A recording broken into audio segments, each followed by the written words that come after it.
Gente, eu dei um pause aqui que eu tô quase sem bateria. Vou botar aqui antes que... Não tinha visto.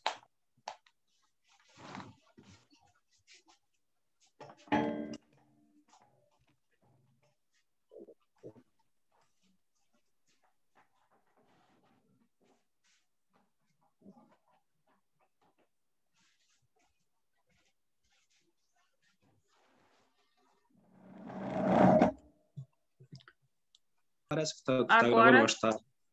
Aí, acho que agora sim. Agora deu. Então, não estava gravando antes e eu julguei que sim. Tá. Isso mesmo. Desculpa, gente. Então, para concluir a conclusão das bombas aqui, das 8, né? O trabalho de uma bomba hidrostática é basicamente deslocar o fluido no local para o outro. Além disso, elevar para a pressão para que se possa realizar um trabalho onde exige uma força muito grande, incluindo a necessidade de ser usada em meio mecânico que exija uma complexidade e um custo maior para a realização do mesmo, e que ainda é feito com uma maior eficiência. Com certeza foi uma grande evolução a descoberta e o melhoramento desse equipamento, de grande utilidade, atendendo às demandas exigidas a todo mundo. Então, é isso aí. Perfeito, Rafa. Então, gente, o que ele conclui aí, né, que essas bombas, elas estão muito relacionadas, né, à pressurização. Para avançar em quê? Em deslocamento.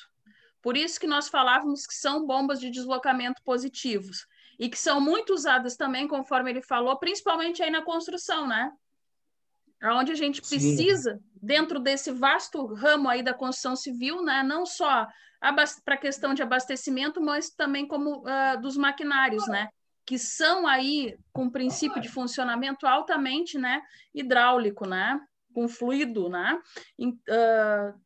Fluido, quando eu falo, né, água, óleo, dependendo do fim aí que nós estamos utilizando a bomba. Ok? Eu achei um material aqui com todas as bombas agora, explicando e mostrando elas num corte, tá? Ela tá desenhada, tem um corte, tu consegue ver corte. Tudo. Tem um corte. Perfeito. Tu consegue ver a parte de engrenagens, ver a parte de funcionamento dela todinha. Vou botar no grupo isso aqui. Pode botar, baixa aí que eu acho interessante para estudo, né? Quem era o próximo? Rodrigo? Tu estava na aula ontem, né, Rodrigo? Chegou a pesquisar? O que tu pesquisou? Eu pesquisei ali dos reservatórios, né? Perfeito. Não tive uma pesquisa muito a fundo, que eu estava enredado ainda com o trabalho ainda da outra disciplina ali. Foi mais um básico mesmo. Na relação aos tamanhos, não existe, né, tamanho definido, porque depende do que vai ser usado ali, da máquina, da quantidade de óleo, né, que vai precisar para alimentar a linha, né? E algumas funções, não sei se são as principais, mas eu acho que as mais básicas, né? Que é armazenar o óleo, né, que serve, né? A troca de calor, né, que é esfriar, né, que é resfriar o óleo ali, né, quando ele volta da linha ali para esfriar, e sedimentar partículas também, né, quando o sistema está parado ali, que fica naquela partezinha, fica no fundo ali do tanque ali. Foi mais ou menos isso aí que deu para dar uma pesquisada. Gente, tá perfeito, Rodrigo, é isso mesmo. Gente, o Rodrigo, na fala dele, né, tem duas palavras assim de fundamental importância para nós. Alguém identificou quais são? Falamos ontem. Sedimentar o resíduo. Sedimentação. Nós sabemos que a nossa linha ela tem que trabalhar limpa, né? Sim. Limpa. Como nós estamos falando de reservatório, né? Vamos já levar isso em conta como uma maneira geral aqui na pneumática, né? Já vamos aplicar ele como se fôssemos, né, também ter um reservatório lá dentro do nosso conceito de pneumática. Sempre o nosso fluido vai trabalhar de maneira limpa, ou seja, a sedimentação de impurezas, remoção, né, de impurezas que possa ter no fluido e, por consequência, né, comprometer a nossa linha como um todo ou um pedaço dela mais adiante. Outro ponto alto da fala do Rodrigo é a questão do resfriamento. Por que que é importante?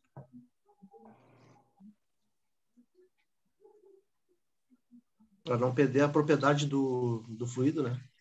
Isso, uma questão de propriedade de fluido. Quando tratamos aqui de fluido, né, por exemplo, óleos, né, a questão da temperatura é de extrema importância, nem mais nem menos.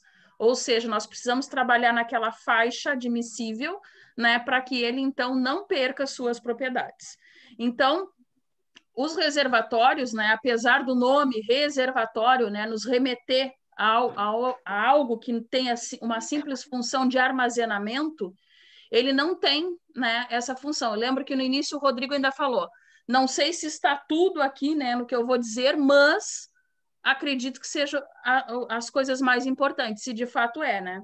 Então a gente acaba com aquele conceito de que ele é apenas um armazenamento, mas sim também algo que transmite aí uma questão de segurança, né, e de eficácia à nossa linha. Por quê? Porque ele tem a função de equilíbrio da temperatura e também de sedimentação. Beleza? Quem mais? Joguei no grupo aí, pessoal, um material aí de bombas aí, tá? Tem 34 páginas aí. Ah, valeu. Valeu. Gente, alguém mais? O seu Pedro saiu da aula? Eu lembro dele. Acho que o Douglas estava ontem. Tens alguma pesquisa, Douglas? Ah, professora, eu não tive muito tempo, né? Não vou te mentir. Tranquilo. Eu só pesquisei na 2 tipos de bomba só que deu tempo quando eu cheguei em casa agora. Bomba de deslocamento positivo e as centrífugas. Ok. Queres falar para nós? Ou... As bombas alternativas, né? Que elas são movidas por um vai e vem de um pistão. As rotativas que são movidas por rotação. E as centrífugas é que tem no meu trabalho lá, né? Que eu conheço, né? Elas são usadas nas indústrias e suportam o produto corrosivo, que é, no caso é que tem lá na Iara, lá, né? Tem bastante. Isso. Que Aí tipos de bombas tem estão na nossa classificação geral? Qual? Aonde? Essa centrífuga. No caso, esse que Temos trabalham duas... lá na... Pode falar. Temos 2 classificações, né, gerais para as bombas. As hidrostáticas e as hidrodinâmicas. Mas não deu tempo de pesquisar até aí. Mas aqui nós tínhamos apontado, lembram? Lembro. Vamos puxar aqui.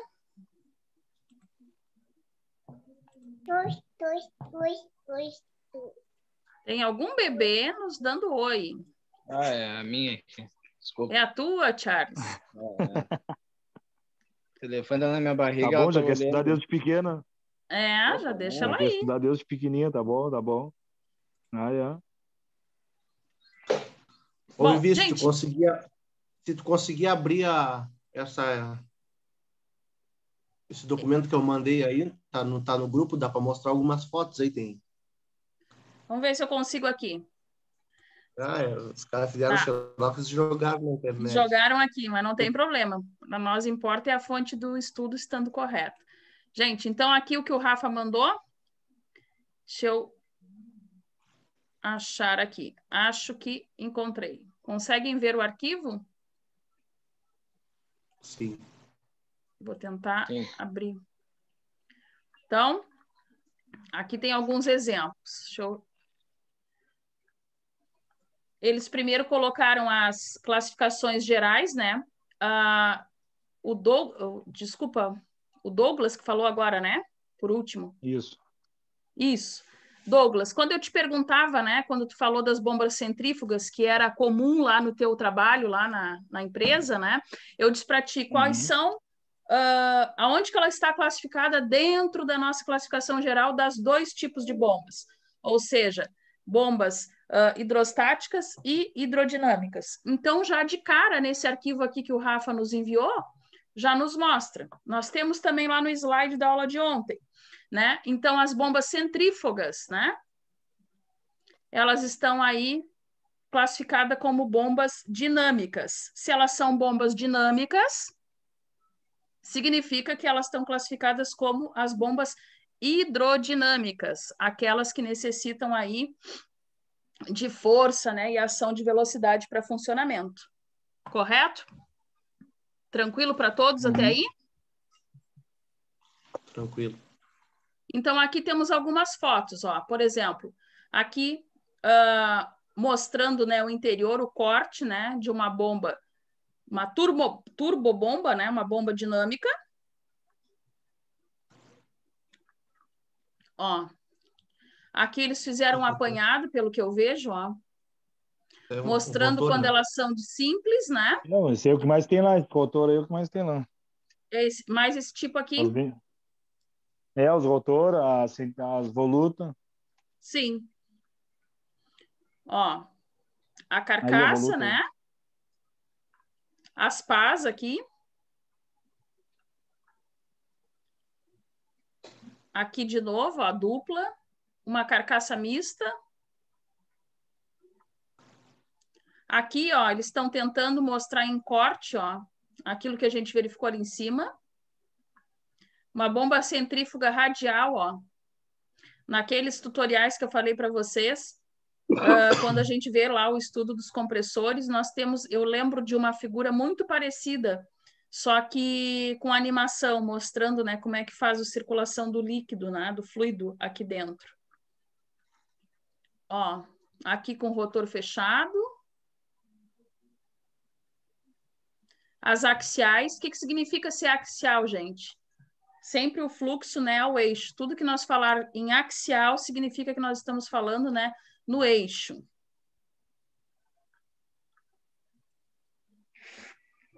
As pás novamente. Legal esse desenho aqui. Isso é gigante, bem né? Antigo. Gigantesco. Bem antigo. Bem antigo. Ó. Aqui, ó, eles estão falando uma bomba helicocentrífuga, né? Então, mostrando aqui justamente...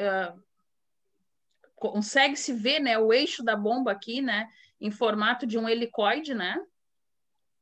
Então, aí leva o nome aí.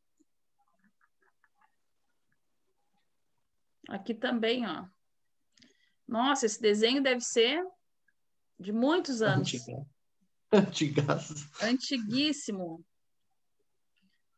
Tu tirou isso do baú, né, Rafa? Mas nos diz bastante coisas aqui. Olha aqui, gente, a questão, ó, um gráfico, tá, de rendimento. Zona de emprego com bom rendimento. Vocês sabem, né, que todo gráfico de rendimento nos leva sempre a uma curva de esterese, né, que a gente chama. Lembram disso lá da matemática? Não lembro, já sei. Uhum. Então, significa isso, ó. Até eles fizeram aqui dentro do gráfico, né, mostrando que um lado a gente tem aí a altura manométrica, né? Eles botaram em metros, né, no rotor, e aqui pela rotação. Então, baseado nisso, né, vocês sabem, a gente consegue aqui, quando chega, né, na curva de bom rendimento, a gente consegue verificar, então, aí o quanto que está dando o rendimento da bomba, se ela é funcional para aquele determinado fim. Então, exemplo aí de gráfico, né, de rendimento aí para bombas centrífugas, nesse caso aqui. Aqui nós temos de novo, né, turbobombas, outros gráficos. Aqui eles fizeram, também, né, a eficiência, ou seja, o rendimento da bomba, né, em percentual aqui, com base aí na velocidade. Mais aqui.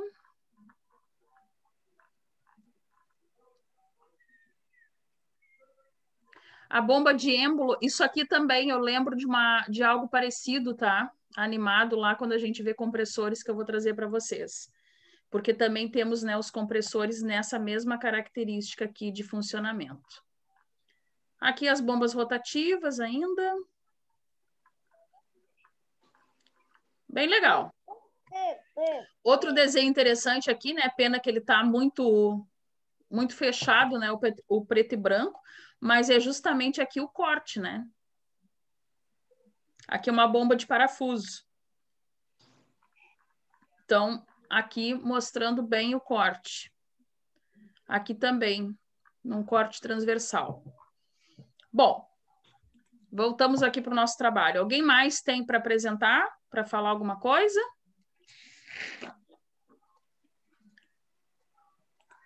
Eu não lembro mais quem estava na aula ontem, acho que o David mais, né? E o seu Pedro eu lembro, mas acho que o seu Pedro já teve que sair, estava no trabalho. Bom, gente, com base nisso, nós podemos começar... Eu não estava, tá? Eu não estava. Não estava, David? Não consegui pegar a aula ontem. Tá. Outra coisa, não sei se tu botou a aula de ontem já no YouTube. Não, a aula de ontem não. Eu não sei por quê. Acho que a internet lenta, ela demorou muito para converter o vídeo. E aí acabou ficando para hoje. Hoje eu, com essa aula de agora, eu já ponho as duas, tá bom?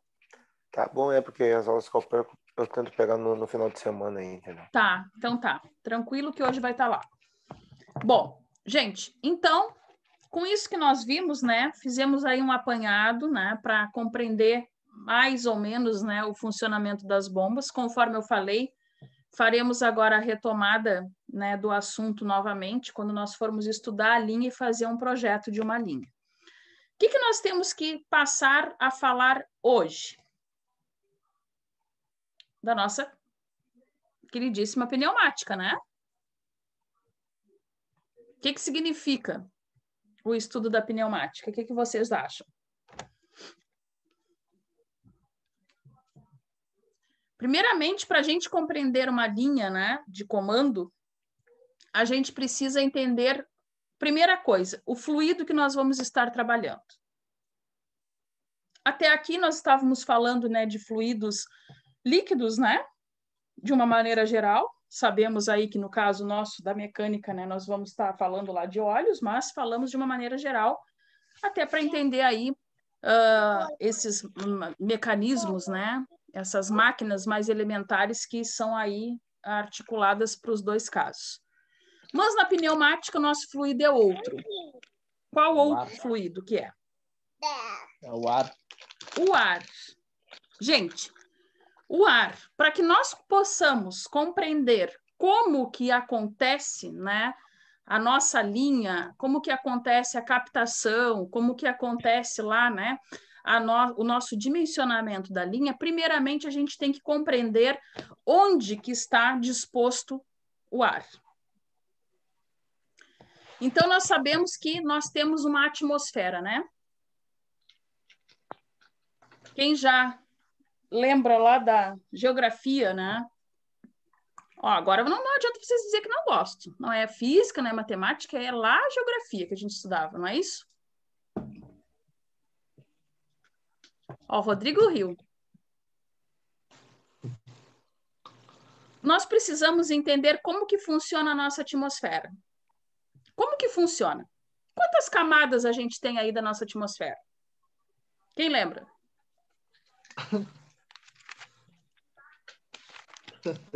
Essa risada não... Poxa, Rafa. Faz tanto tempo. Faz tanto tempo? Bom, em primeiro lugar, a gente sabe que a nossa atmosfera como um todo, né? Ela é subdividida em camadas. Concordam comigo até aí? Sim. Nós temos aí camadas com o nome de estratosfera, termosfera, mesosfera, troposfera. Aonde que a gente está situado? Atmosfera. Atmosfera. Sério? Tem tanto fera aí, botei mais... Tem tanta fera que a gente já nem sabe mais? Sim.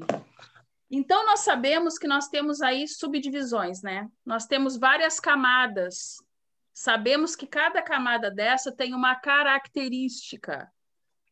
Uma característica, né, de quê? De temperatura, de pressão, de altitude. Ou seja, todos esses fatores físicos, voltou à física, viram que vocês não se livram dela, né? Todos esses fatores físicos vão nos determinar aonde estamos situados e o que podemos fazer nessas camadas.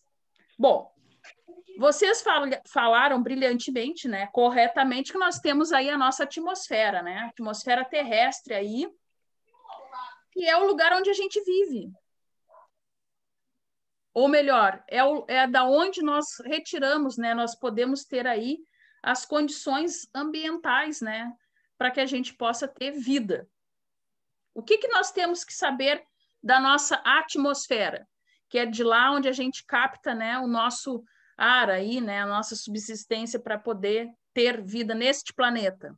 O que nós temos que saber? O que existe nessa camada em termos de elementos químicos para dar essas condicionantes para nós? Gases. Gases. Quais gases? Oxigênio, hidrogênio. Gás hélio.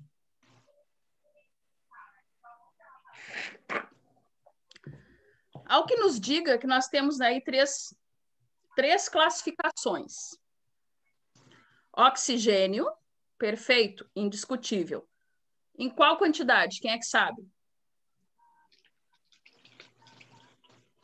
21%. Mais ou menos 21%. 20,8%, né? Isso. Vamos arredondar a conta. 21%. Tá?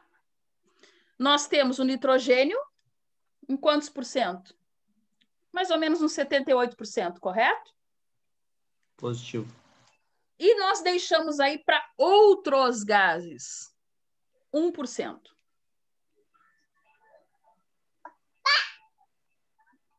Isso eu lembro ainda. Isso eu lembro por causa do espaço confinado. E é verdade, para vocês é comum isso, né? Pois é. Então, gente, isso é fundamental para que a gente tenha aí vida, né? Aqui no nosso planeta, porque então, com essas condicionantes é possível, né? Com essa harmonia entre os gases, né? Que nós tenhamos aí um equilíbrio e, portanto, né? Vida aqui. E, por consequência, né? A exploração, por que não? Como no caso do oxigênio, para o nosso caso aqui. Bom, dentro das outras camadas, tipo a troposfera, né? Nós conseguimos já ter uma camada imediatamente superior a quem?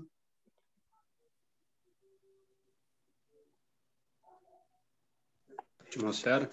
A atmosfera. Então, dentro dessa camada, o que é possível aí, os humanos já sabem, a gente explora? É possível, né? Balões, pequenos jatos, né? Eles voam nesta camada. Dizem, né, que ela está aí mais ou menos a uns 7 quilômetros por aí da nossa atmosfera. Mais ou menos, tá, gente? Isso nós estamos falando aí, né, de espessura, de camada. Bom, depois nós temos uma outra camada.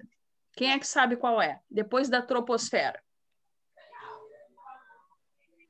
Vem uma outra fera aí. Vem uma outra fera. Vem a estratosfera. A partir mais ou menos de 12 quilômetros, né? Em espessura aí, da troposfera. É tanta fera que chegou a me dar um branco agora aqui, né? Mas, enfim. Então, nós vamos ter, a partir dessa camada de troposfera aí, esta estratosfera. A partir dessa, mais ou menos a uns 50 quilômetros, nós vamos ter quem, gente? Mesosfera. A mesosfera. Conforme o nome já diz, né? O prefixo, né, mesos, nos leva a entender que ela é uma camada mediana, né? Ela está no meio. Rafa, eu não entendi, desculpa. Ela tá bem a meio de todas. Ela está no meio, né? No meio de todas, acredita-se isso. O que acontece lá? Lá a gente pode ver aí raios cósmicos, por exemplo, né?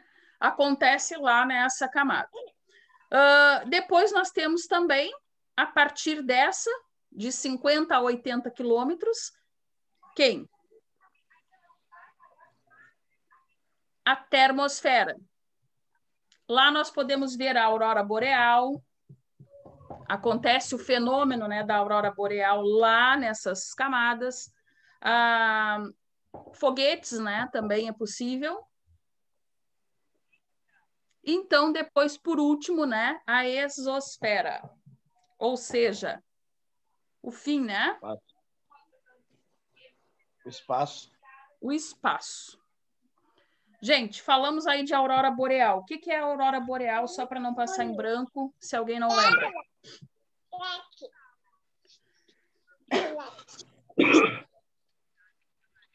Onde é que é visto a aurora boreal? Para começar.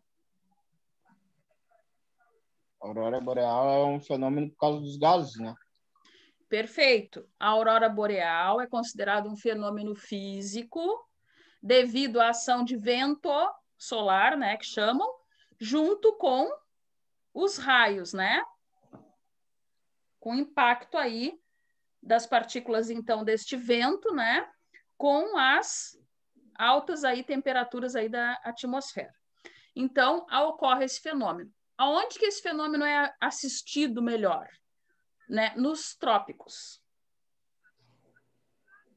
Beleza? Todo mundo lembra lá da escola? Sim. Sim, né? Então, é possível ver. Existem alguns que chamam a aurora austral, né? Então, aí é só uma correlação de como ela é chamada de acordo aí com seus polos. Aí no Polo Norte, né, e nós aqui também chamamos muito de aurora boreal, mas sabemos que quem está lá no hemisfério sul, nós, né, alguns aqui chamam, né, pelo outro nome. Até aí, tranquilo? Tranquilo, né? Então, vamos procurar aqui no nosso slide, nosso roteiro da aula de hoje. A gente tem que começar, então, a conceituar a pneumática. Uma vez nós já tendo, né, conversado como que acontece, da onde, né, que nós tiramos aqui os nossos recursos, de qual local, né, de toda aí a nossa camada, né, de atmosfera, né, já sabemos, pela nossa conversa aqui, podemos então fazer os conceitos. Então tá aqui, o breve estudo aí da atmosfera que a gente acabou de ver, que ela é formada aí por gases, né, já falamos, oxigênio, nitrogênio e outros gases. Outros gases aí, tanto gases poluidores como gases essenciais, que não teria, né? Naturais, enfim. Qual é a função da nossa atmosfera? Também, apesar de não termos falado aqui na nossa conversa, né?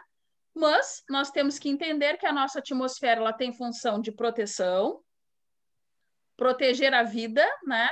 Absorver radiação ultravioleta, aquecer a superfície, né, por meio da retenção de calor.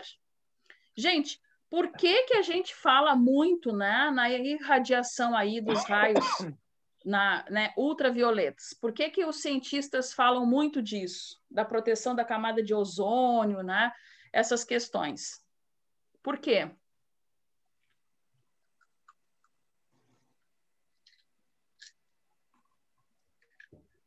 Aquece a proteção, né? Isso, porque o que que acontece? Quando a gente fala, a gente sabe que existem outros gases na nossa atmosfera. Alguns são de origem natural, tem que ter mesmo, né? Porque é componente aí da formação dela naturalmente. E outros são gases, né, nocivos.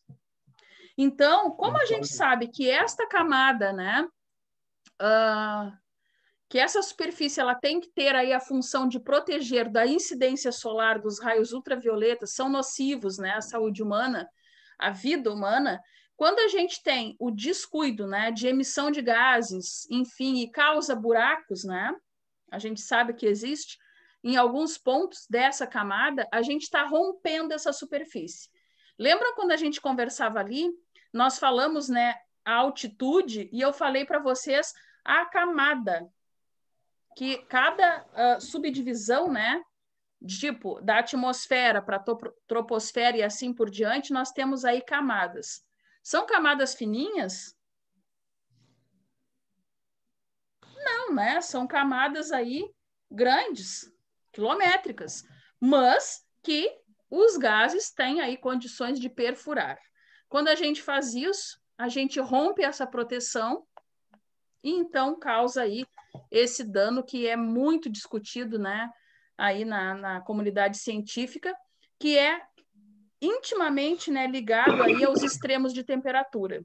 O que ocasiona os extremos de temperatura? Apenas superaquecimento para nós aqui e resfriamento para outros né, no outro hemisfério?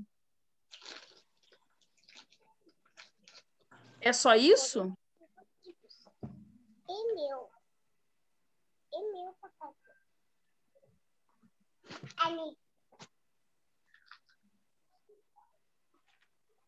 A gente pode ter esses extremos aí de temperatura?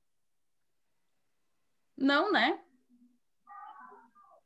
Então, não é só ela precisa fazer essa retenção, ou seja, aquela camada que a gente fala, né?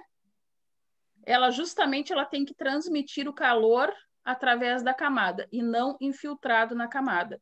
Os extremos de temperatura não podem, né, ser suportados aqui, né? Nós, pela nossa natureza, tanto humana quanto, né, de outras fauna e flora, enfim, né? E também causa todos esses problemas aí com desastres, né? A gente sabe disso. Desequilíbrio totalmente da natureza, tudo em função de não ser obedecido, né, essa questão aí da proteção, que é a função primária das camadas. Bom, tranquilo isso aí, né? Tranquilo, né? Sim. Então, aqui está um desenho, né? Acho que tem lá na apostila igual, não lembro.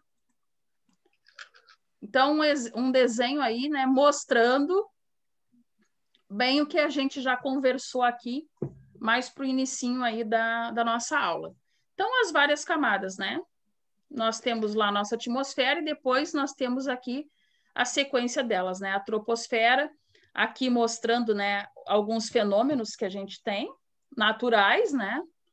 E também aí o que a gente pode explorar dentro dessa camada. Depois dela, nós temos, então, a famosíssima camada de ozônio, que fica na estratosfera, né? Aqui foi simulado, né, uma incidência aqui de um raio, mostrando que ela é uma camada espessa, ó, antes da troposfera. Então, imaginem a importância que tem, né, que ela não é nem na divisão aqui com a nossa atmosfera, ela é mais adiante. Estamos falando aqui de 50 quilômetros. Não sei se vocês lembram aí o que eu comentei com vocês, né? A altitude de cada uma, mais ou menos. Então, o desenho está aqui mostrando, né, o que a gente já havia conversado. Até aí, ok? Sim. Sim, né? Então, vamos para o próximo slide. Então, novamente aqui, né? Troposfera, mais próxima da Terra, ou seja, mais próxima ao que a gente conhece aqui, né? Ao que a gente vive, o nosso ambiente da atmosfera. Mais importante para a vida na Terra, né? Na linha do Equador, mais ou menos aí 20 quilômetros. Nos polos, 10. Né? Isso porque a gente sabe, né? Daquela certa curvatura, né? Que nós temos aí no nosso globo. A troposfera, o ar que respiramos, né? Fenômenos naturais, poluição do ar também está ali, aviões de transporte de carga e passageiros, né? Que eu já tinha comentado com vocês, e uma variação aí de temperatura de 40, mais, né? Ou menos aí 40 graus Celsius para menos, né? 40 graus Celsius. Gente, por que está aqui, né? Eu não coloquei a citação mais ou menos, mas a gente acredita que fique sempre em torno disso. A partir disso, tanto para mais quanto para menos, como que fica a nossa situação? Se isso entrar em desequilíbrio, a questão da temperatura. Vai dar ruim, né? Fica péssimo, né? Então, ela precisa aí, e ela varia mais ou menos nesse equilíbrio aí de temperatura para uma questão de vida, né? Bom, baseado nisso, né, não vamos estudar cada uma das camadas, né, o que acontecem lá, somente o que é importante para nós, a gente começa a poder caracterizar aí a pneumática. Aqui, tudo com todos os conceitos é o que vocês já sabem, né? Nosso fluido é o ar, são elementos aí simples de execução, menor custo, né, quando apresentam problemas. Quando eu falo isso, né, numa outra ocasião, numa outra aula, um menino chegou a me comentar, tá, mas a implantação é alta nos elementos pneumáticos. Mas o que a gente tem que levar sempre em conta, gente? Custo-benefício. Perfeito. O custo-benefício, né? Eu nem lembro se eu cheguei a colocar no slide ali, mas é exatamente isso. A pneumática, ela tem essa característica. Ela entrou para ficar, de uma maneira mais ampla, né? Por quê? A gente sabe que a implantação é alta, às vezes o custo, né, de implantação é alto, mas o teu retorno é rapidíssimo. Concordam? Sem contar que ar é uma energia limpa.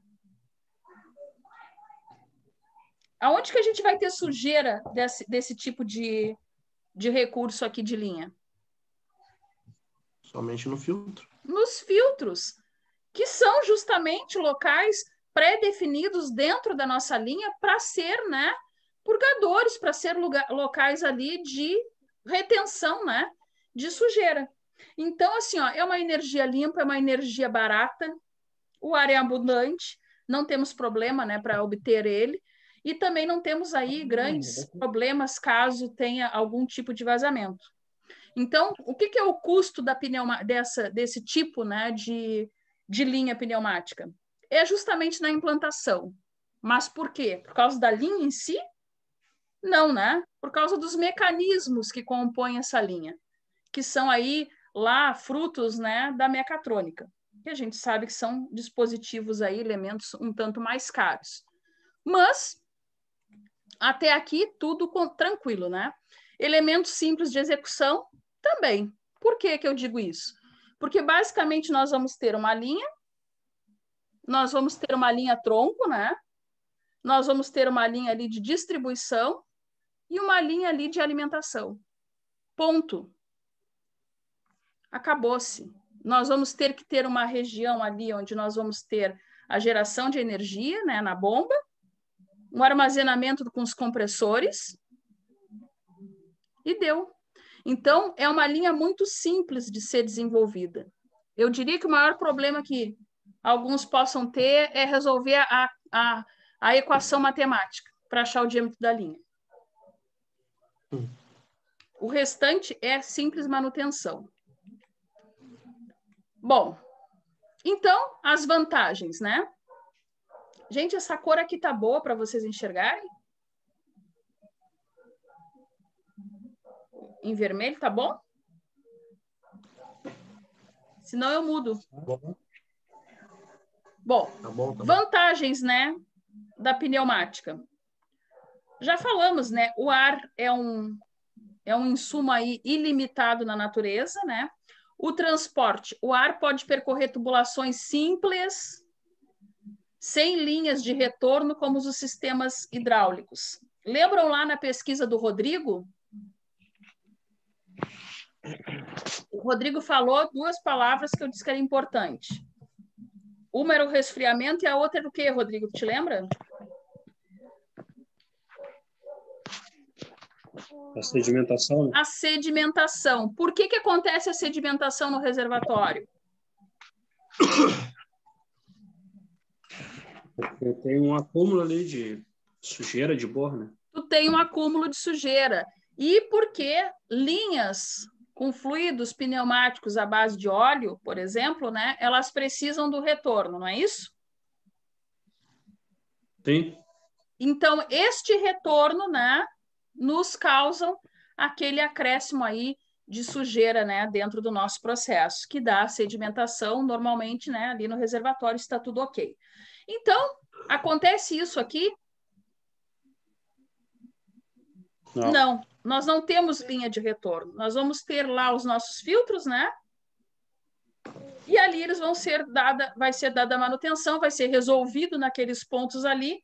Então, nós temos uma linha básica. Linha básica que eu estou dizendo é conforme eu já comentei aqui com vocês. Uma linha tronco, as ramificações, né, para alimentação, para distribuição e o ponto ali da alimentação. Ponto final. Então, são linhas muito simples mesmo, né? Não é só porque o papel está bibliográfico. Não, elas são e vocês conseguem ver isso lá na prática. A temperatura. Não importa a variação de temperatura, o ar é insensível. O que eu quero dizer com isso? Interessa para minha linha se o ar está mais quente, mais frio? Não. O ar é ar, sempre. Insensível às oscilações, né, diferente aí dos olhos. O que eu quero falar, então? E lembrar vocês. Lá, quando a gente fala de fluido, que é óleo, a temperatura, ela precisa ser mantida constante. Constante de que jeito? Na faixa adequada ao óleo que nós estamos trabalhando e que os nossos equipamentos permitem que seja trabalhado ali. Então, qualquer pico de temperatura não previsto na nossa linha, nós temos ali comprometimentos, correto? Correto. Então, aqui não importa para nós. Olha, hoje está muito frio, o meu óleo está muito viscoso dentro da linha, eu tenho que verificar a temperatura, oscilar. Não existe isso. Ela vai funcionar sempre, sem grandes problemas. Outra vantagem, segurança, gente. Coisa que numa linha pressurizada, né, normalmente com óleo, a gente tem aí muito mais, né, procedimentos a ser seguidos, né, do que uma linha pneumática. Sem explosões ou incêndios, o ar, ele é altamente combustível? Não. Não. A gente sabe que o ar, depois de ter um processo de incêndio, ele facilita, ele é um facilitador da propagação do fogo. Isso a gente sabe, isso a gente conhece. Porém, ele não é sozinho combustível. Ele precisa, né, de um elemento ali para que se, então, propague o fogo. Então, essa linha, né, de gás, de pressurização, né, gás, quando eu falo gás, eu estou me referindo ao ar, ela é altamente segura por esse motivo. Ela não tem grandes riscos de explosões aí ou incêndio. Claro, quando eu falo de explosão aqui, né, eu não posso esquecer que estamos tratando de linha pressurizada. Não estou dizendo para vocês que aqueles protocolos para mexer na linha, por exemplo, para dar uma manutenção, não sejam necessários. Todos entendem isso, né? Sim, sim. Primeiro passo, né? Vou dar manutenção da linha. Não me interessa que é uma linha pneumática, né? Que não tem... Eu vou despressurizar a linha, eu vou esperar aquele tempo, eu vou fazer o teste e depois sim eu abro, né? Para que eu possa conseguir fazer a manutenção. As pressões em pneumática são baixas, né? Em torno aí de 6 a 12 bar.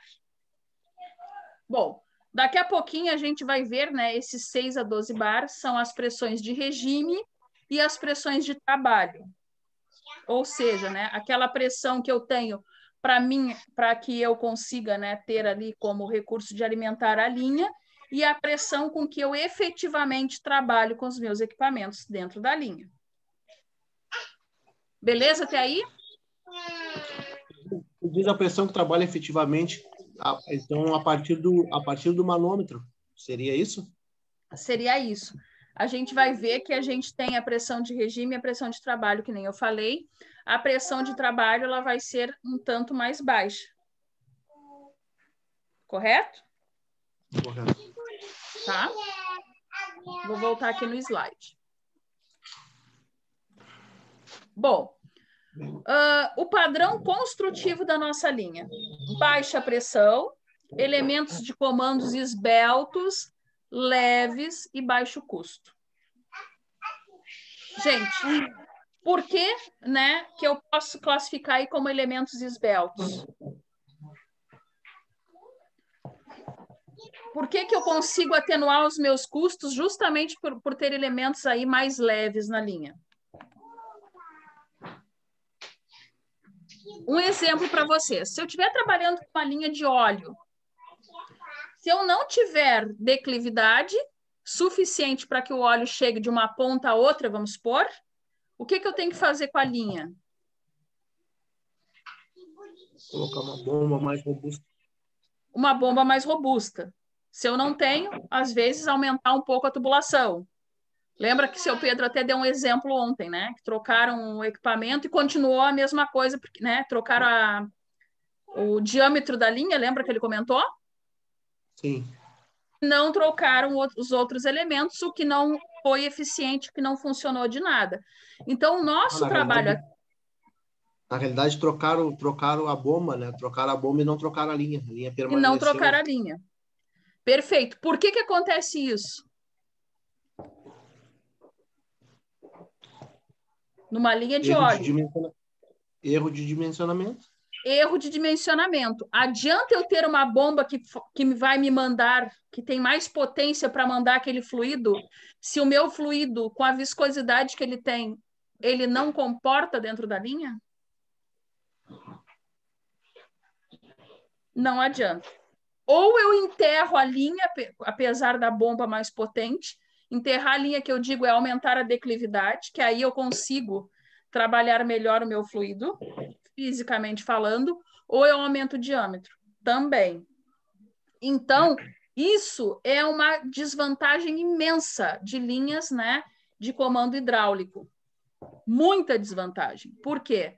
Porque eu tenho que mexer praticamente em todo o meu projeto por causa que eu ultrapassei a faixa limite, por exemplo, né, de fluido circulante ali na linha. Então, gente, a linha pneumática não existe isso. Ela é uma linha, né, que ela trabalha com faixas bem esbeltas. O ar precisa ter declividade? Não. Não. O ar tem problema com viscosidade e densidade? Não. Sabemos, né, que todo elemento tem as suas características lá básicas, né, químicas básicas, mas o ar não tem isso. No entanto, que é uma despreocupação total da gente a questão aí da temperatura. Se eu tivesse problema, né, com viscosidade, eu teria, então, esse tipo aí de preocupação. Então, essa linha se torna, só nesses aspectos, muito mais eficiente, muito mais interessante de ser empregada aí na indústria, porque ela não precisa aí de muito espaço para ser colocada, né? E nem de nível, né? Que é um grande problema hoje em dia, a gente vê nas obras aí, às vezes para chegar com tubulações, né? Dentro do que já existe, porque aqui em Rio Grande mesmo a gente sabe que tem muitas fábricas antigas, né? Então, no meu caso, que para a Eringer, por exemplo, que eu fiz projeto de incêndio e de esgoto. O que acontecia? Nós já tínhamos, né, a adutora da Corsan para receber. Então, tu já tem aquela linha que tu tem que largar o teu emissário existente. Então, como é que tu faz? Tu tem que levantar muito, né, o teu chão de fábrica para que tu tenha nível para levar tudo aquilo, ou então tubulações aí astronômicas. Então, nesse caso aqui, né, não há esse problema. Até aí, ok? Sim. Sim, né? Outra vantagem, altas velocidades, entre 1 e 2 metros por segundo ao quadrado.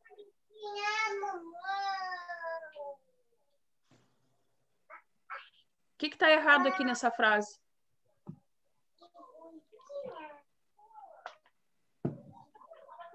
O ar é metros cúbicos, eu acho, né? Se mede. Não, eu estou medindo velocidade e botei aqui unidade de aceleração.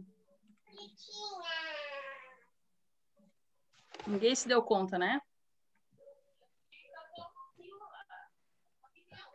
tá? Corrigir já aqui. Gente, parece pouco? Pouco se nós estivéssemos aí andando de automóvel, né? Mas para uma linha, tá muito bom. Regulagem. Ela não tem instrumentos de regulagem. Por que ela não tem instrumentos de regulagem?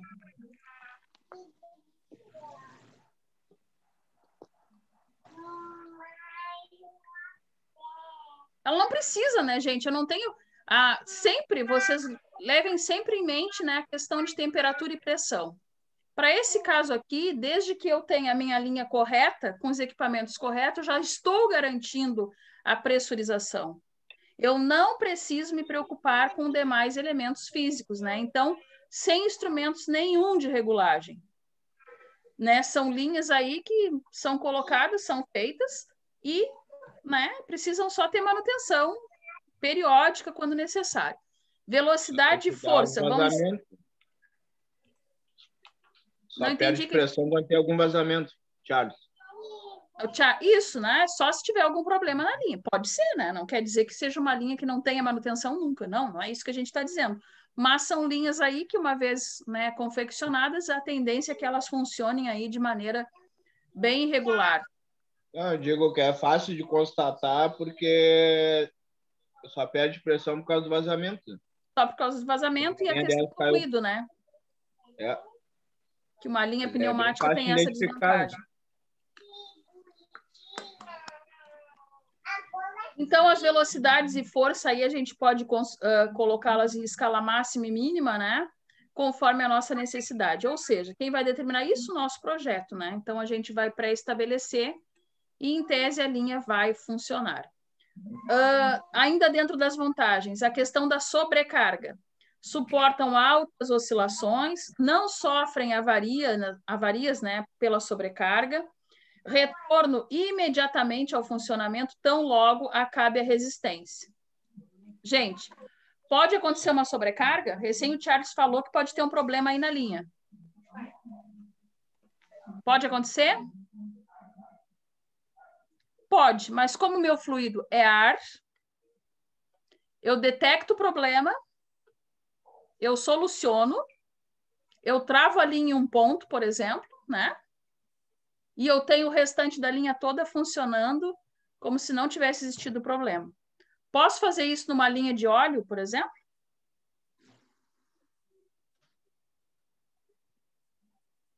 O que acham? Desde que tenha alguma válvula para fazer um desvio, sim, né? Desde que tenha subterfúgios na linha, sim. Se não tiver, eu estou com problema aí por 1, 2 dias até eu resolver o que houve. Sem contar que as minhas bombas, elas suportam sobrecarga, por exemplo?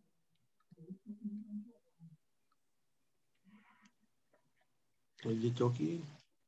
Não, né?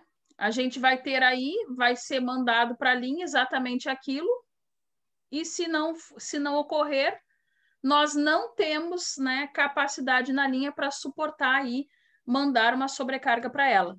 Explico isso fisicamente para vocês. Como é que a gente pode observar isso de maneira bem lógica, bem simples? Gás, ele é compressível. Quanto que eu consigo comprimir o gás?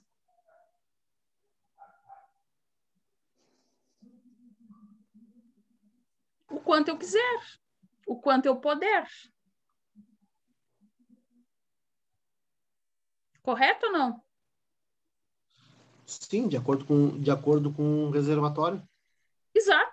Então, assim, ó, por esse motivo bem simples, fisicamente falando, que a minha linha, ela suporta alguma sobrecarga, né? E ela volta ao funcionamento tão logo cesse o problema, de maneira imediata. Por quê? Pela capacidade, pela propriedade física do gás. Nós chegamos a conversar isso na primeira aula, lembram?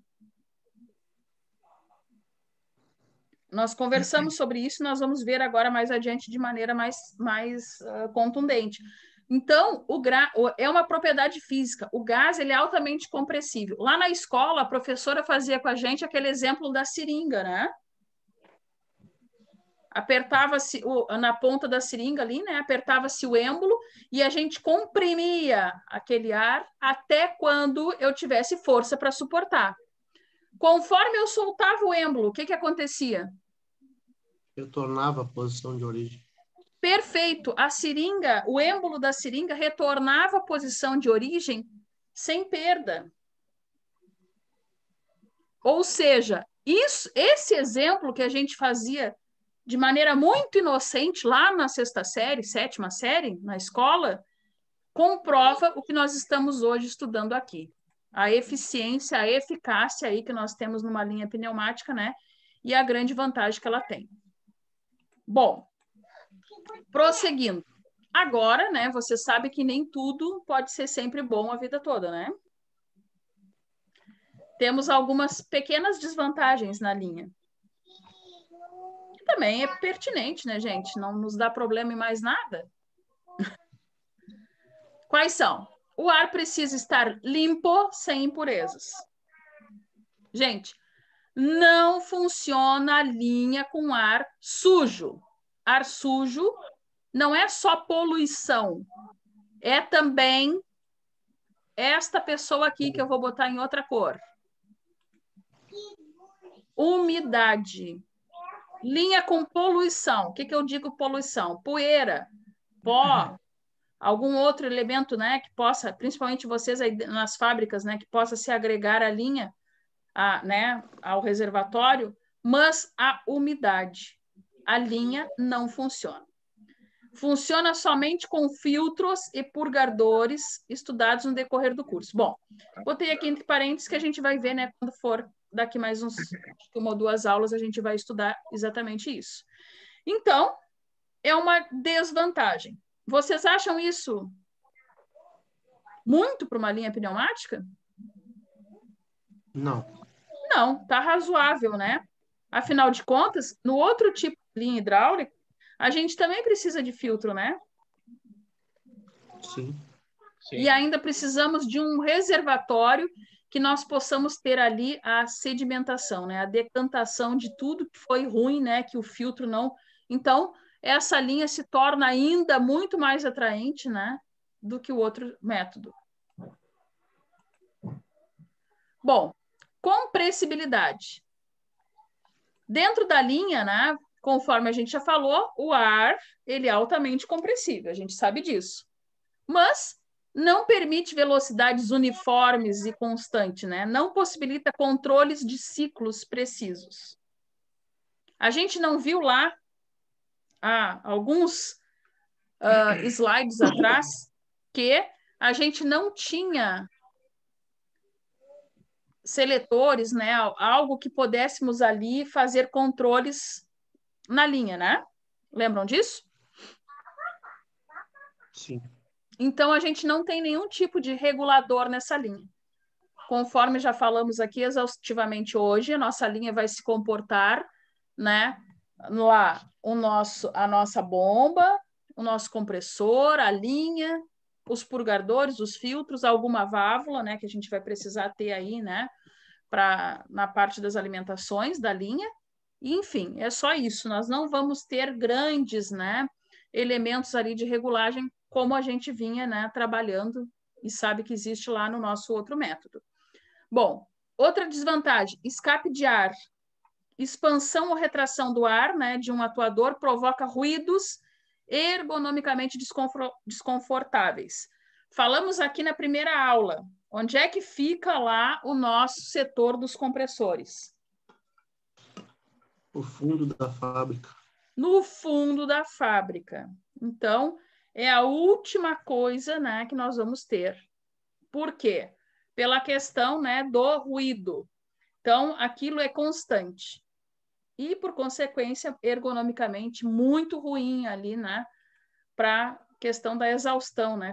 Fica maçante nos trabalhadores que estão próximos. Então, os custos, né? Implantação de custo alto, a gente já sabia, né? É um custo elevado para implantar, não por causa da linha em si, mas principalmente dos elementos ali acoplados, né, de origem lá na mecatrônica, que são caros. rentabilidade do equipamento somente no período da produção. Mas a gente pode ver, né, que são linhas que se pagam muito, né, rápido. Teve uma certa ocasião, acho que foi na Eletro, né, que alguém me deu o exemplo, não sei de qual empresa, que eles instalaram, né, por aquela época, eu não sei como é que era, para ensacar, né, o produto. E ali diz que naquela mesma safra se pagou a linha. Então, eu não sei o local, né, desconheço, assim, porque eu não trabalho dentro da indústria, mas acredito, né? É na Yara, Vivi. É na Yara? Sim, sim, eles fizeram a parte de... Eles fizeram a parte de... Fizeram o isolamento térmico, na realidade, né, dessa linha. A Eletro fez a parte de isolamento, tá? Tá. Aí, dos compressores até a parte dos big bags na Yara. Isso mesmo, Big Bags era o nome, que era para ensacar, né? É big bag e small bag. Tá. Eu sei que um aluno me contou isso, que ele estava, né, trabalhando lá nesse período e que diz, né, lá que se pagou naquele mesmo ato. Então, gente, se paga, né, numa safra, se paga no ato, né, naquele ano, vamos dizer assim, vale a pena sim o custo elevadíssimo, né, que a linha aí possa ter. Ok? Bom, prosseguindo, né, com a nossa conversa, a gente tem que chegar aí na propriedade física do ar. O que são as propriedades físicas do ar? Quem lembra? Já conversamos um pouquinho sobre elas.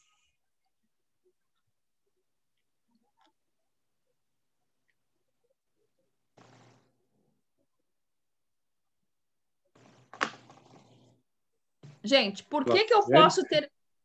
Pode falar, Rodrigo. Do oxigênio, falamos? Sim, falamos.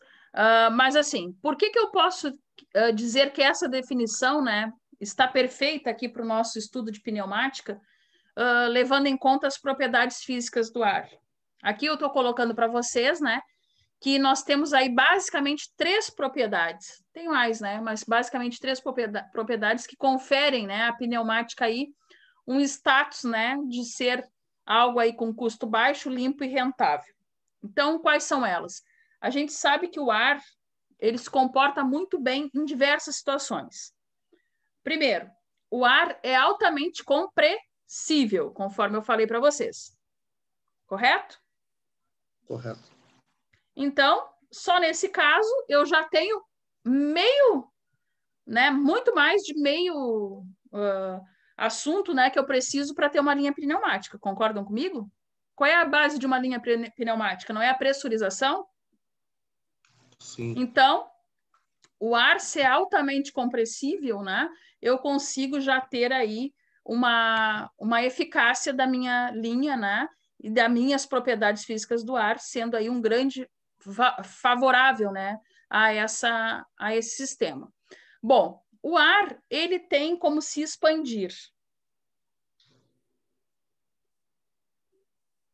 Tem, né?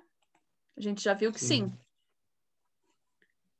Então, vamos começar pela primeira propriedade física, a questão da expansibilidade. Bom, sem forma definida, adequa-se ao recipiente que o mantém, muda de recipiente sem esforços. O que eu quero dizer com isso?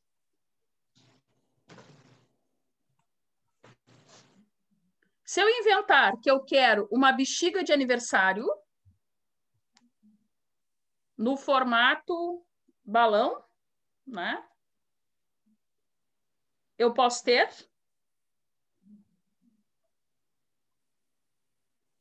Sim. Sim. Se eu inventar uma bola de beisebol, não, de beisebol não, né? Uma bola aí de basquete. Eu posso ter? Posso. Tudo isso graças a quem? Ao ar. Ao ar em expansão. O que eu quero dizer com isso? que, assim como eu posso ter a bexiga de aniversário, em formato, né, daquele balão convencional que a gente conhece, posso ter a mesma bexiga em formato de um balão em coração? Posso. Posso ter a bola de basquete, posso ter a bola de futebol. O ar, ele se expande e ele se comporta muito bem dentro do recipiente que eu quiser. Então, quando eu falo isso, eu consigo comprovar fisicamente que ele não tem forma. Se eu posso ter ar dentro da bexiga, dentro da bola, é porque ele não tem forma. Ele vai se adequar ao recipiente. Beleza. Até agora, nos nossos exemplos, eu também comprovei isso. E ele muda de recipiente sem nenhum esforço. Vou mostrar aqui o exemplo de um livro. Gente, está reverberando. Bom, então, tudo que eu mostrei ali para vocês, eu gostaria de mostrar aqui através dessa figura. O que eu tenho aqui? Duas figuras, né? Concordam comigo que a figura A é igual à figura B? Em forma. Eu tenho aqui um reservatório cilíndrico. Esse grifo de vermelho aqui é o meu ar, tá? O que eu tenho aqui? Um registro, né? Quando eu abro esse registro, o que eu faço? Eu estou permitindo a passagem desse ar para todos esses recipientes aqui.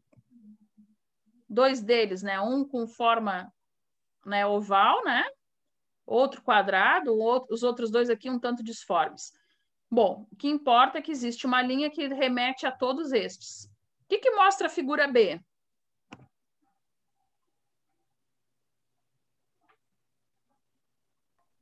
Alimentou toda a linha, né? Claro. Ele alimentou toda a linha. Gente, este cilindro, comprovadamente, alimentou toda esta linha e mais ele.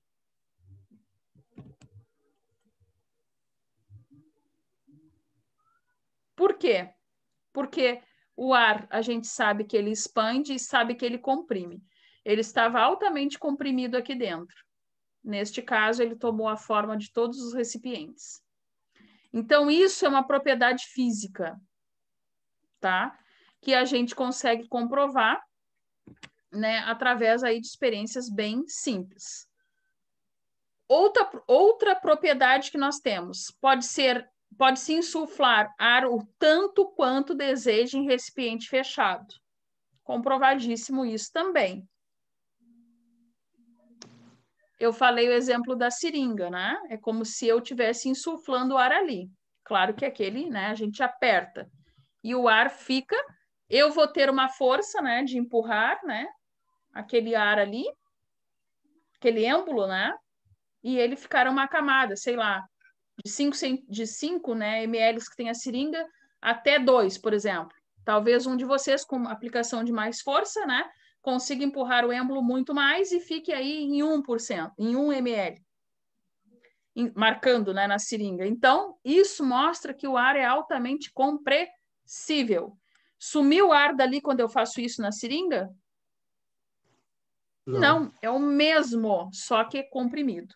Então, quanto mais insuflar em um ambiente, mais pressão interna. Isso é interessante.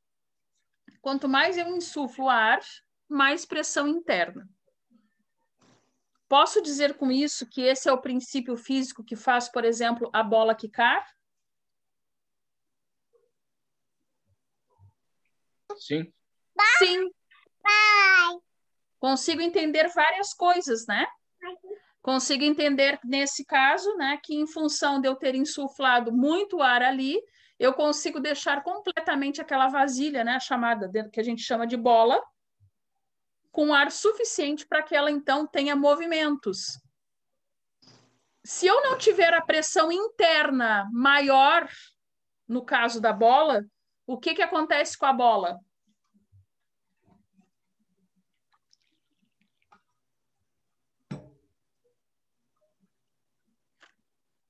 Fica murcha. Murcha. Eu não consigo jogar.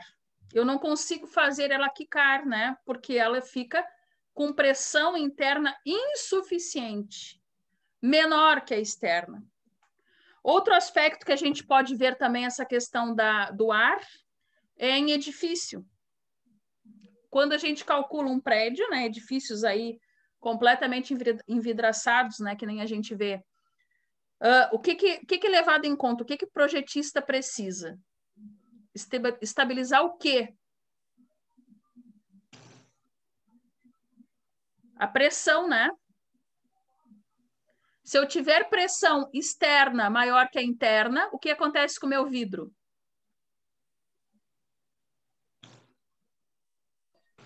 Vai quebrar, né? Quebra, rebenta. E vice-versa. Ou seja, no cálculo de um edifício, a gente pega a norma, né, de ventos. Para cada região, né, existe uma. Nós aqui temos aí índices de ventos bastante elevados. E ali, então, a gente classifica o quanto que temos de ação de vento, o quanto isso nos dá de pressão, e aí, então, é feita a escolha do vidro. Então, só para a gente notar que são coisas que a gente julga irrelevante, né? Às vezes a gente pensa, vou colocar um vidro aí de uma espessura, sei lá, 8, 6, 10, não sei, né? A questão não é essa. A questão é ter o equilíbrio. Por que que é importante o projeto? Para tudo. Porque este projeto que vai nos dizer se está ou não em equilíbrio. Eu não posso ter pressão interna maior, porque senão o vidro vai estourar, e também não posso ter pressão externa maior. Ele tem que estar no ponto exato. Então, tudo isso por quê?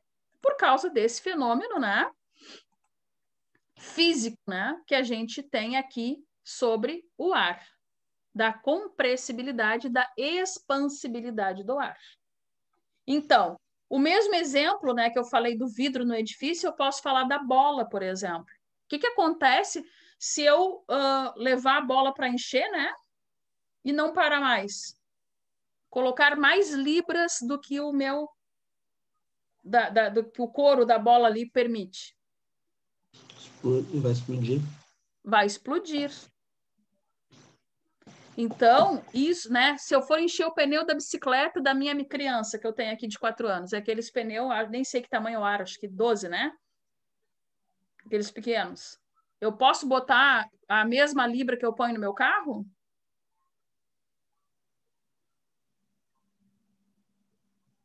Não, né? Nós temos que botar de acordo com a capacidade, apesar de que o ar se torna compressível o quanto a gente queira. Mas o equilíbrio, né, das pressões é necessário.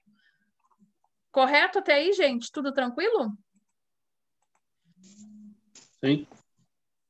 Bom, então, novamente, olha o exemplo que eu já falei bastante aqui para vocês. O que é isso aqui? Uma seringa. Uma seringa, né? Aqui nós temos o êmbolo da seringa. Aqui nós temos uma seringa, né, com o êmbolo completamente puxado, como se ela estivesse cheia nesse líquido aqui amarelo. Então, a seringa está cheia, no caso, não de fluido líquido, mas sim de ar. Bom, no estágio 1, né, nós temos aí um volume inicial V0. Aqui nós temos novamente a seringa, né? Porém, vocês notem aqui que foi aplicada uma força. O que seria essa força? Aquela, né, de empurrar o êmbolo da seringa, né, quando a enfermeira vai aplicar injeção, por exemplo, né? No nosso caso aqui, estamos empurrando o êmbolo. O que nós vemos no estágio 2? A seringa, né, de 5 ml, vamos supor, está aqui com mais ou menos 2. O que nos deu a nossa equação final? Matemática aqui. Que o nosso volume final está como em relação ao volume inicial? Diminuiu. Diminuiu. Então, nós temos um volume final menor do que o volume inicial. Por quê? Pela questão da compressibilidade do ar. Todos entenderam até aí? Sim. Sim? Bom. É porque aquele sinal ali é de menor, né? Aquele esse Vzinho Isso, virado aí. É de maior menor. pro lado. Se ele fosse ao contrário, né? Assim. Maior pro lado do V0, que é inicial, Isso. né? E menor pro lado do VF final. A leitura sempre é feita, né? Com relação ao primeiro elemento da equação. Para que não haja dúvida. A referência é sempre o primeiro aqui. Neste caso, o VF. Se fosse o V0, significava que o V0 seria maior do que o VF. Desculpa, gente, que o V0 seria menor do que o VF. Tá? Sim. E aí, se o sinal tivesse invertido, né, espelhado aqui, aí sim nós falaríamos em termos, né, de maior. Bom, conclusão. V1 é igual 2 vezes, né, o volume 2 ao final da compressão. Então, aqui a gente tem um enunciado, ó, praticamente. Vou até sublinhar aqui para vocês. Ó. Nós temos que pressão 1 vezes volume 1 é igual a pressão 2 vezes volume 2. Eu botei aqui constante. E botei também atentar à temperatura. Gente, eu lembro que eu falava para vocês que há pouco, né, o ar não tem problemas com temperatura. Ok, tá tudo bem. O ar não tem. Mas eu estou falando agora de um equacionamento aqui físico, né, que serve para estudo de qualquer tipo de fluido. Concordam comigo? Sim. Vocês vão ver aqui comigo logo em seguida que esta mesma equação eu consigo falar de gás, conforme eu estava falando agora com vocês com respeito ao ar, e consigo também fazer cálculo ali de elevador hidráulico, por exemplo, que vocês vão fazer. Então, por isso atentar à temperatura. Não estou dizendo que mudamos o conceito só porque mudamos aqui o assunto, não. O conceito de pneumática continua o mesmo, mas a equação que ela vai servir para todo tipo de fluido. Beleza? Tá? Bom, a questão da elasticidade. O ar também pode ser chamado de elástico. Por quê? Porque no fim do esforço, o ar volta ao estado inicial. O exemplo mesmo da seringa, que nós falávamos. Quando eu aperto, eu estou comprimindo, mas se eu soltar o êmbolo, eu tenho ali a volta imediata do meu êmbolo, né, ao ponto inicial, de maneira que eu tenho a mesma quantidade de ar dentro da seringa, o mesmo volume. Então, isso chama-se elasticidade. Então, tá aqui. Esse é exatamente o exemplo, né, ao contrário do que nós falamos agora há pouco. Eu tinha, então, no estágio 1, a presença, né, de uma força no êmbolo, que deixava, né, a minha seringa aqui com volume menor, comprimido, né, e quando eu larguei, ela voltou, então, a ser, atentem aqui o sinal que o Charles tinha falado, né, o volume final ficou, então, maior do que o volume inicial. Ok? Bom, então, faremos o seguinte. Vamos retornar à nossa aula amanhã. Eu quero mostrar uns vídeos para vocês, beleza? Sim. Com respeito a esse assunto, para a gente poder ir avançando. Ok? São 15:50, eu estou vendo já alguns cansados. Tá? Então, Tá amanhã eu abro a sala de novo, né? E nós nos encontramos aqui para continuar o assunto. Qualquer dúvida, se precisar de alguma coisa, estou sempre à disposição. Beleza? Beleza. Boa noite. Boa noite, então.